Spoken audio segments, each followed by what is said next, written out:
Hi there. So welcome back to my channel, Tennis News 44.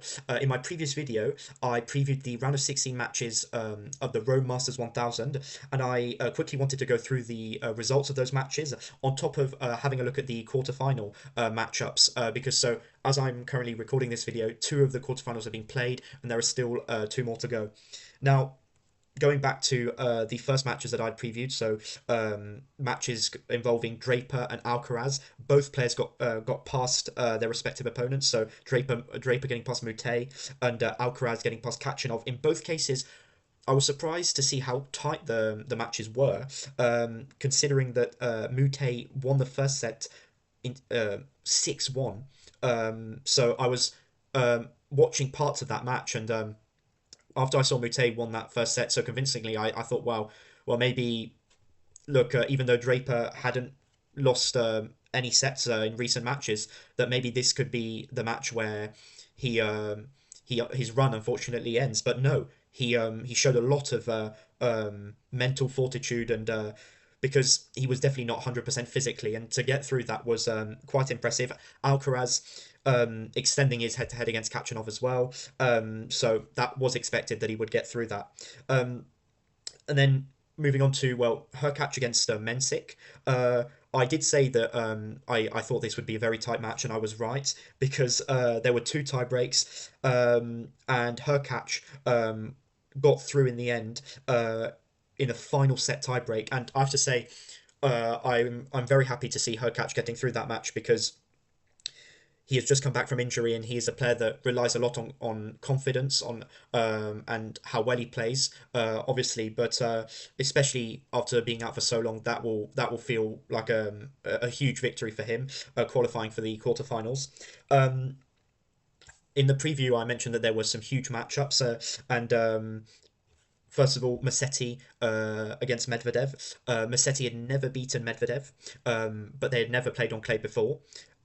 And I had said this, I mean, I mentioned that Musetti is by far one of the best players on the tour right now. And in terms of, well, performances and results, he has been better than Medvedev, especially, well, in this clay court season.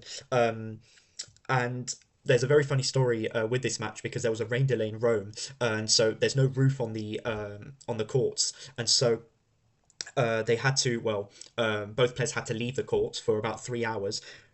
The thing is that Musetti was 7-5, 5-4, 40-30 up, serving for the match, and they had to just leave the court. And so they came back on court and only played 1 point, because Musetti just managed to serve it out and get through. So that was quite a bizarre scenario. Another Italian, which obviously everyone's eyes were on him and on this match, because I'm talking about Sinner facing Cerundolo. Cerundolo, who had beaten Sinner at Rome 2 years ago, and had mentioned that I would be very surprised if Cerundolo didn't manage to at least get a set. Now, Sinner won the match in straight sets. There was a tie break in the first set. The problem with Cerundolo, and this is not just for because I followed parts of this match, especially the first set. Cerundolo had a lot of breakpoint opportunities, and the problem with Cerundolo, I feel, against the top players, is that he manages to get a lot of opportunities and to create opportunities himself with his huge forehand, and he did dominate Sinner at times with his forehand, because it's just simply too powerful, especially on clay. But he's just not able to convert, and to convert on the points where it matters the most, and that is essentially what happened in this match. But obviously, well played, Yannick Sinner. Many people had doubts that about Sinner, concerning his comeback after many months off the tour. Clay is not his best surface. I mean, obviously it's hard to find weaknesses in his game, but to get through Cerundolo in straight sets is there's nothing more you can ask for on Sinner's side, and hats off to him for getting past that, because that was a real test. That was a real test. And then there were two other matches because so the rain delay did impact the day's play. But so Arthur Fils played Alex Zverev. That match still went on, but later on, uh, and I was again saying for this match that for me, I couldn't say if one of the two players would win. But in the end, Zverev got through. Now the first set was much tighter than the second because Zverev won it 7-6 in the tiebreak, but then the second set, Zverev won very easily 6-1. Now I think that Fils was most probably tired because he put a lot of effort into the first set, and he had just come off quite an intense victory against Tsitsipas in the previous round. So Zverev as well, the defending champion in Rome, so that was quite an important test as well for Zverev to see if he could get through that. And then another match, which I mean, on paper, you'd say that so Dominor would be the favourite. So against Tommy Paul, because as I'd mentioned, Dominor has a huge lead in the head-to-head against Tommy Paul. However, Paul managed to get his first win against Dominor, and I did say if there was a time or moment for Paul to finally beat Dominor, it would be now because this was their first encounter on clay. And I Tommy Paul really does enjoy Rome though because last year he did get to the semi-final as well in Rome. And then the final round of 16 match was actually played so today as I'm recording, Casper Ruud against Jaume Munar, and as expected, Ruud got through that quite easily in straight sets. So not much more to say about that one. So I think we can move on to the quarterfinals. So that means that on one side of the draw we had Draper facing Alcaraz, uh, as well as Musetti playing Zverev. Now, first of all, Draper against Alcaraz. Now, Draper had just won their previous matchup in Indian Wells, so at another Masters 1000 tournament. Um, However, as for a lot of these matchups, I feel this was their first matchup on clay, and for that reason, Alcaraz definitely had an edge because, as well as Draper's been playing on clay, Alcaraz is just so by one. Well, you could argue the best player on this surface in the world, along with Zverev. Um, and just to in the end to see Alcaraz get through the match in straight sets and to beat Draper to get his revenge after Indian Wells. I mean, I have to say, I honestly thought that Alcaraz would win and that the match would be tight. And let me just say this: the match was tight. It doesn't mean that Alcaraz won in straight sets. That Draper didn't put up a an effort or didn't have any opportunities because there was a lot of important moments during this match, and the turning point was ultimately the second set. Alcaraz serving to keep it on serve at 3-4. Him serving. Draper gets two break points to then go to 5-3 and serve for the second set, but isn't able to convert. And that game that Alcaraz served lasted 10 minutes, and ultimately, after that, Alcaraz broke Draper straight away, and then served out the match. I think what I'd seen well with Draper, especially with his last match against Mute, is that I mean Draper has been playing so many matches recently, and we know that I mean there are players who, despite their high ranking, can suffer with fitness issues. Now, Draper did not show a lot of fatigue during this match, but you could see at the end, well, especially not converting those opportunities, he was deflated. And I think, in a way, if you look at it from a, well, fitness standpoint and also, well, taking care of yourself before Roland Garros, which is in just over a week, this may not be that bad of a result for Draper because he did look tired towards the end, and so now he has the time to fully recover. And I mean, it's still been a very solid run to get to the quarterfinals in Rome. Um, but Alcaraz again, um, he uh, he skipped the Madrid Masters. He played the Monte Carlo Masters and won it. Um, can he win the Rome Masters for the first time? Because, by the way, this is the first time that Alcaraz has gotten this far in Rome as well.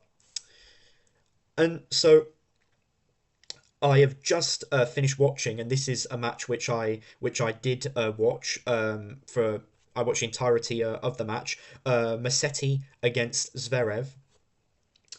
Now, Musetti playing in front of his home crowd. Again, as I said for the when I was covering the round of 16 matches, one of the most informed players currently, and this was a big test though, a big test because Zverev is the defending champion in Rome. Clay is his favorite surface, and this honestly, I mean, even if Musetti had already beaten Zverev, this was a big test to see where Musetti's at as well, because there's no doubt there's no doubts about the fact that he just improved immensely since the start of the season. But so Musetti ended up beating Zverev and getting through in straight sets.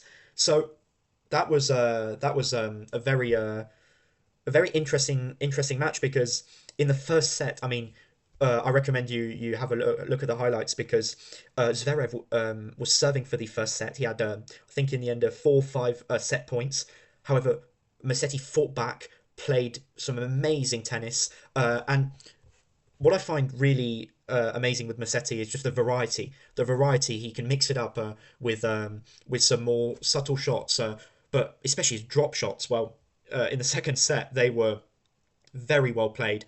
I mean, it felt at times as if I was watching Alcaraz because Alcaraz is the master of drop shots, and to see Musetti pulling so many off, and most of the times they were actually working, and I think that's ultimately what got Musetti over the line because he was honestly Zverev was running from one side to the next. He was having to run up to the net to get to the drop shots, and I think that in the end had a toll on Zverev. And then obviously you add on top of that the factor of the crowd. The crowd was most definitely behind Musetti, him being Italian. Um, but again, another huge milestone for Musetti this season in his career, Rome semi-final. Um, so he'll be playing Alcaraz. So another matchup against between the two players after their final in Monte Carlo, which Alcaraz won. So those are the quarterfinals that have been played. But as I mentioned, there's still two others. There's still two more, and the other two are on the other side of the draw, obviously. So Hurkacz up against Paul, and then there's also Sinner playing Casper Ruud. So if I had to just quickly give a winner for both of those matches, for Hurkacz against Paul, honestly, the way Tommy Paul is playing, I honestly feel like he will get the better of Hurkacz. Again, it's going to be a very tight match. I would expect there to be more than two sets. I think it will be it will be three sets. I mean, a big factor will be Hurkacz's serve. If his serve is firing, well, you could argue that. I mean, that will guarantee at least a tiebreak on his side, and then you never know what can happen. But the fact that Paul got to the semi-final last year in Rome, that really makes me think that he can do it again. And then for Sinner against Rude. Now, I mentioned that his match against Cerundolo was already a big test, but this is another, if not bigger test, because Rude has just won the Madrid Masters. However, interestingly, has never beaten Sinner, but this is their first encounter on clay. So again, this is going to be another well, we'll have an idea of where Sinner is at after this match, because that's the thing. Against Cerundolo, he managed to get it done in straight sets, but I'd like to see Sinner playing a third set against Rude, who's, I mean, obviously a very fit player, and can make the match very physical, and that's going to be key, because if Rude can somehow start the match very well, get the first set, or win the second, it could make it interesting. Uh, I mean, a lot of people keep writing Sinner off in the sense of, well, saying that he's got tough opponents, but he's still managing to get past them, despite all that time away from the tour. But there you go. So again, let me know your thoughts. But some very interesting storylines, and I mean the latter stages of this tournament are just so exciting, because that Musetti against Zverev match was just a joy to watch. I was hoping for it to go to a third set, for it to be it would have been a marathon match. And both players obviously very fit, and that could have been just a popcorn match, and just watching that all night. But there you go. Um, catch you later for other videos regarding news or previews. Thank you.